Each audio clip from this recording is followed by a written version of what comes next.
Shalom Alaikum, Beshem Hamashiach. Salam damai sejahtera buat kita semuanya, Bapak Ibu Saudara-saudari. Kita bertemu kembali di dalam anugerah Allah yang luar biasa, di dalam program Heart Sayings of Jesus. Dan kali ini kita akan membahas bersama-sama salah satu ucapan Yesus yang kadang sulit untuk dipahami, yaitu jangan menoleh ke belakang. Kita akan berdoa terlebih dahulu sebelum kita akan membahas ayat ini lebih dalam lagi. Haleluya. Terima kasih Tuhan, kami mengucap syukur karena kebaikan kasih-Mu dalam kehidupan kami. Sebentar kami akan menilik firman-Mu ya Tuhan. Oleh karena itu, biarlah kasih karunia anugerah-Mu, roh hikmat dan wahyu turun atas kami semuanya. Singkapkan kami akan kebenaran-Mu ya Tuhan, supaya kami bisa lakukan itu di dalam kehidupan kami. Dalam nama Tuhan kami Yesus Kristus kami berdoa. Haleluya. Amin. Nah, Bapak Ibu Saudara-saudari, pada kesempatan ini kita akan melihat salah satu ucapan Yesus, yaitu jangan menoleh ke belakang. Dan kita akan baca bersama-sama, buka sama-sama saya di dalam Injil Lukas pasal yang ke-9 ayat yang ke-57 sampai yang ke-62. Injil Lukas pasal yang ke-9 ayat yang ke-57 sampai ke-62. Perhatikan Alkitab saudara. Ketika Yesus dan murid-muridnya melanjutkan perjalanan mereka, berkatalah seorang di tengah jalan kepada Yesus, "Aku akan mengikut engkau kemana saja engkau pergi." Yesus berkata kepadanya, "Serigala mempunyai liang dan burung mempunyai sarang, tetapi anak manusia tidak mempunyai tempat untuk meletakkan kepalanya." Lalu ia berkata kepada seorang yang lain, "Ikutlah aku." Tetapi orang itu berkata, "Izinkanlah aku pergi dahulu mengubur Bapakku." Tetapi Yesus berkata kepadanya, "Biarlah orang mati menguburkan orang mati, tetapi engkau pergilah dan beritakanlah kerajaan Allah di mana-mana."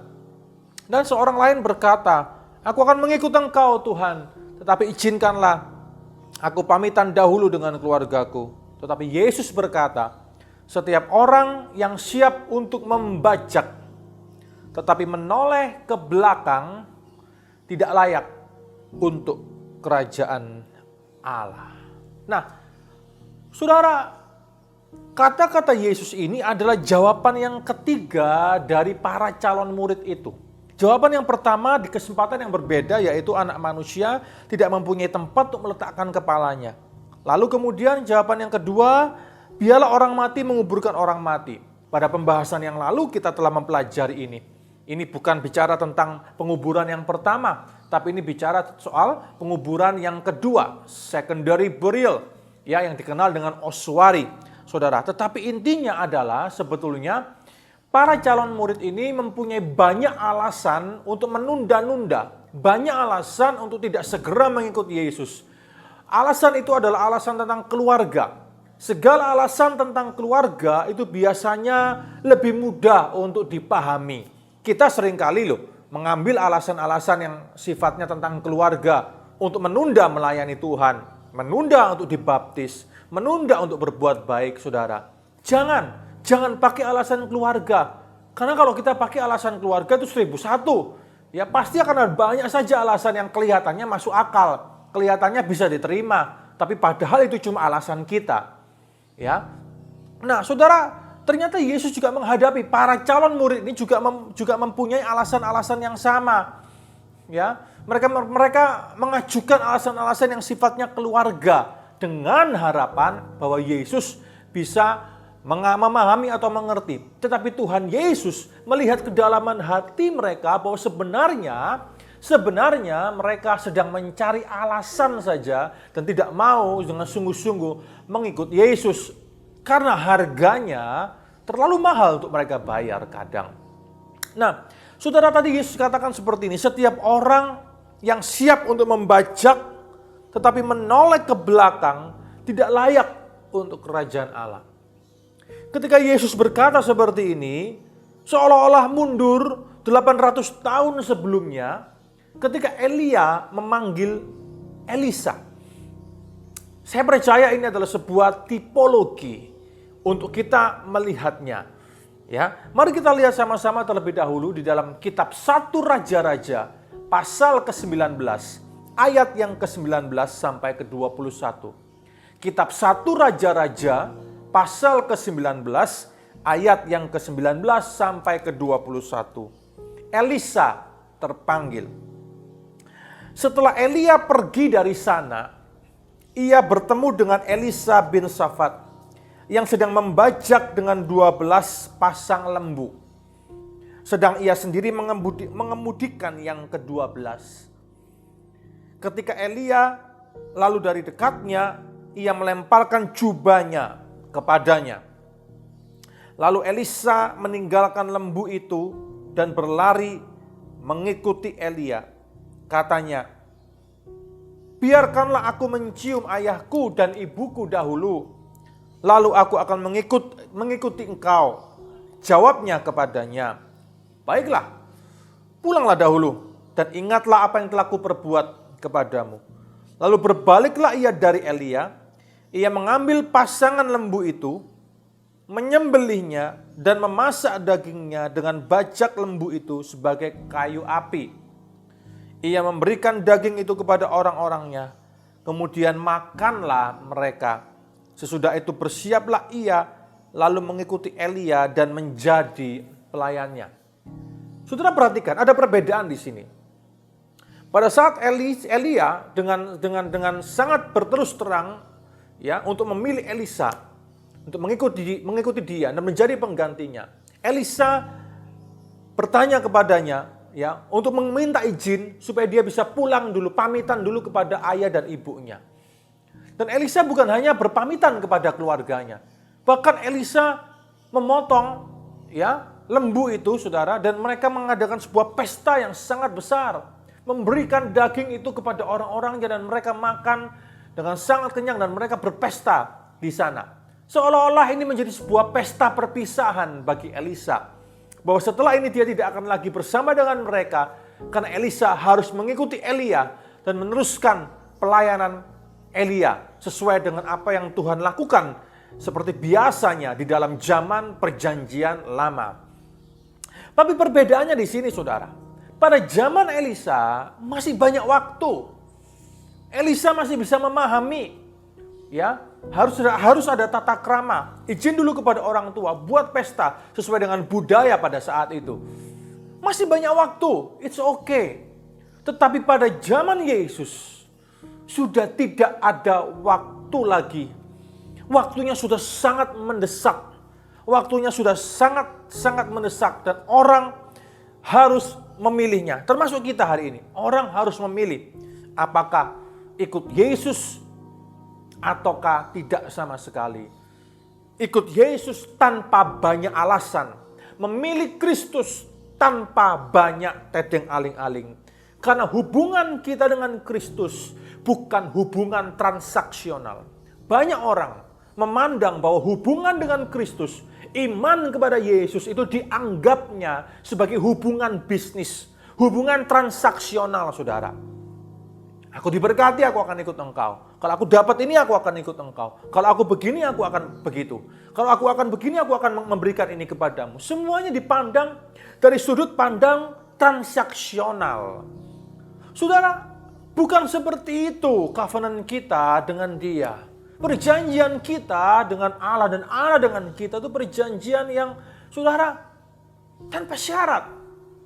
Kasih kepada Yesus itu harus kasih juga yang tanpa syarat. Kasihnya kepada kita begitu besar. Dia memberikan semuanya. Keselamatan bagi kita. Nyawanya diberikan bagi saudara dan saya. Pertanyaannya adalah bagaimana cinta dan kasih kita kepada Yesus. Apakah cinta dan kasih kita kepada Yesus masih bersyarat? Masih transaksional sifatnya, saudara? Pada saat sepasang suami istri, atau mungkin bapak ibu saudara-saudari yang sudah berkeluarga, ingat dahulu ketika engkau pertama kali bertemu di depan altar, di hadapan hamba Tuhan, dan engkau didoakan dalam upacara pemberkatan pernikahanmu itu. Apa janji nikah? Janji nikah katakan seperti ini, ya, di dalam suka maupun duka, di dalam sehat maupun sakit, di dalam miskin maupun kaya, sampai maut memisahkan kita berdua. Bapak ibu saudara-saudari, saudara, janji nikah itu disadur ulang dari apa yang tertulis Event yang terjadi di dalam kitab Keluaran ketika Allah menikah dengan Israel dalam tanda kutip sebagai umat pilihannya di Gunung Sinai itu, saudara. Ya.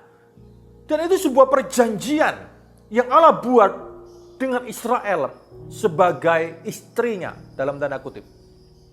Nah, Bapak Ibu Saudara-saudari, jikalau dengan manusia saja kita bisa bilang semacam itu. Dengan manusia saja, toh itu pun nanti akan diuji dalam hidup pernikahan.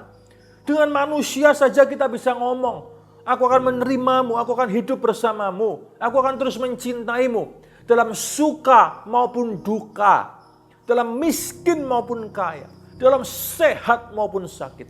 Tahukah saudara, bahwa sebuah pernikahan adalah sebuah lambang, sebuah metafora dari kasih Kristus kepada jemaat. Karena kita ini adalah mempelai wanita Kristus. Dia adalah mempelai pria kita. Kita ini adalah tunangan-tunangan Kristus. Gereja itu tunangan Kristus. Nanti akan menikah dalam pernikahan anak domba Allah. Di surga yang mulia. Saudara, kalau kepada manusia saja kita bisa bilang semacam itu. Kenapa? Di dunia ini ketika kita masih hidup, kita tidak berani dengan segenap hati kita bilang kepada Yesus dalam suka maupun duka, dalam sehatku maupun sakitku, dalam miskinku maupun kayaku, dalam sukaku maupun dukaku. Aku akan mengiring engkau, aku akan mengikut engkau. Bahkan maut pun tidak akan bisa memisahkan aku dan engkau. Saudara, mari kita renungkan ini baik-baik. Mari kita renungkan apa yang terjadi dengan murid ini. Terlalu banyak alasan untuk menoleh ke belakang. Terlalu banyak reason. Kelihatannya masuk akal. Tetapi itu hanya sebuah cara untuk mencoba lolos dari sebuah panggilan. Kalau Allah memanggilmu hari ini, apa jawabmu? Saya tidak berbicara soal panggilan untuk melayani Tuhan sebagai pendeta sepenuh waktu contohnya. Bukan, saya tidak bicara tentang itu sama sekali. Saya berbicara tentang bagaimana Allah memanggilmu hari ini. Ketika Yesus memanggilmu dengan berbagai cara untuk engkau bertobat, untuk engkau menerima Dia sebagai Tuhan dan Juru Selamatmu, untuk engkau mengikuti Dia, meninggalkan masa lalumu, meninggalkan kepercayaanmu yang lama.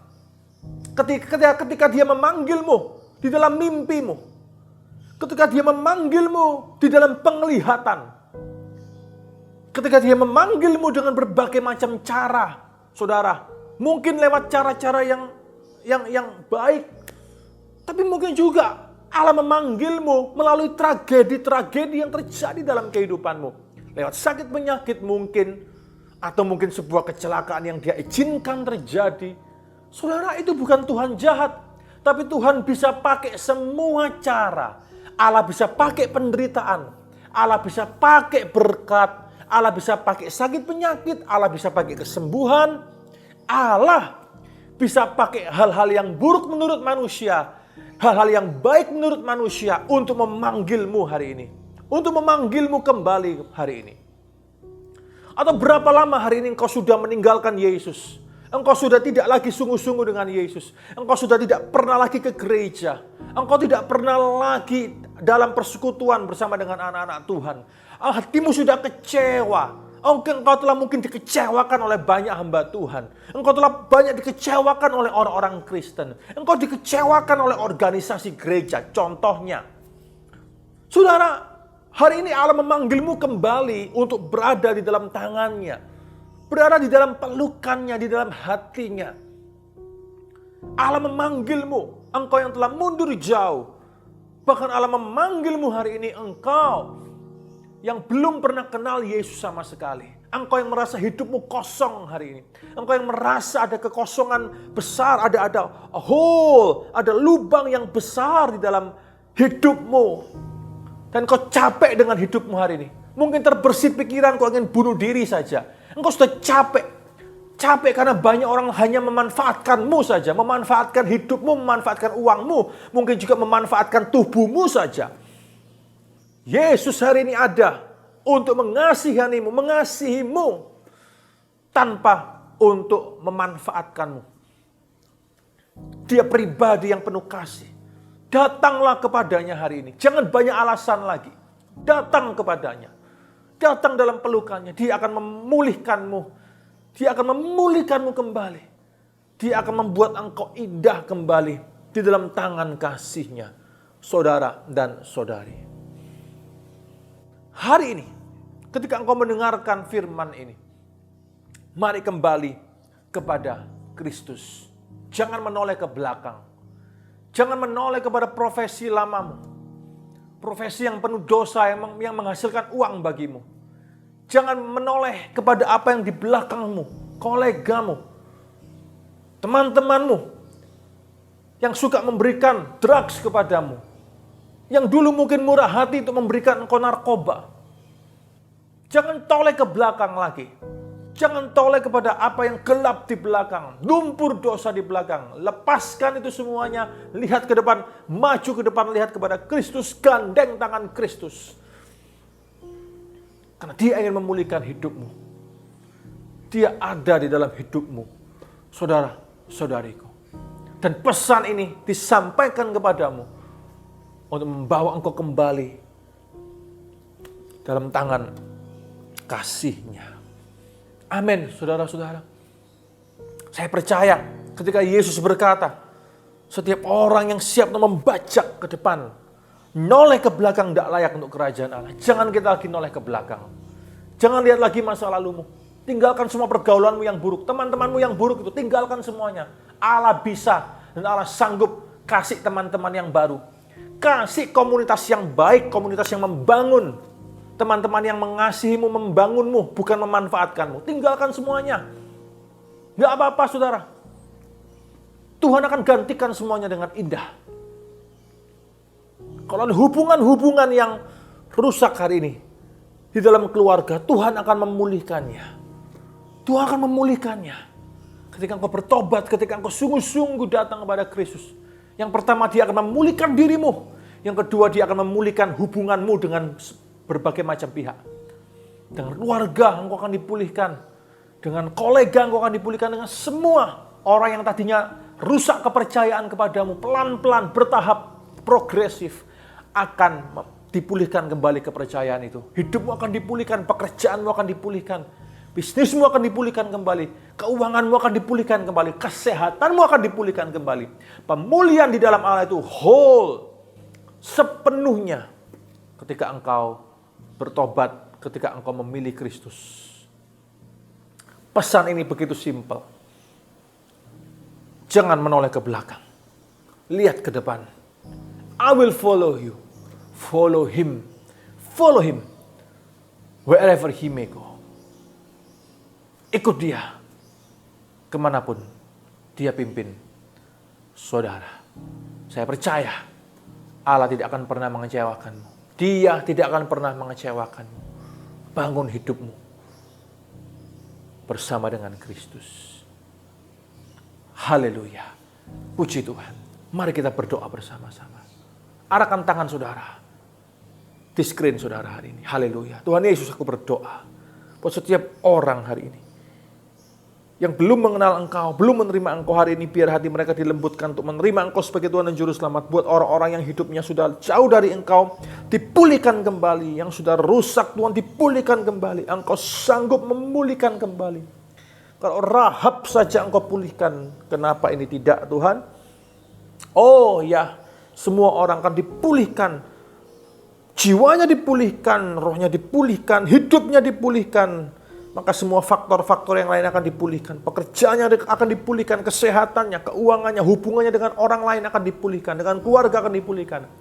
Allah memulihkan semuanya dengan indah. Kalau engkau datang kepadanya hari ini. Terima kasih ya Tuhan, terima kasih. Kuserahkan semua orang yang menyaksikan tayangan ini di dalam tangan pengasihan-Mu.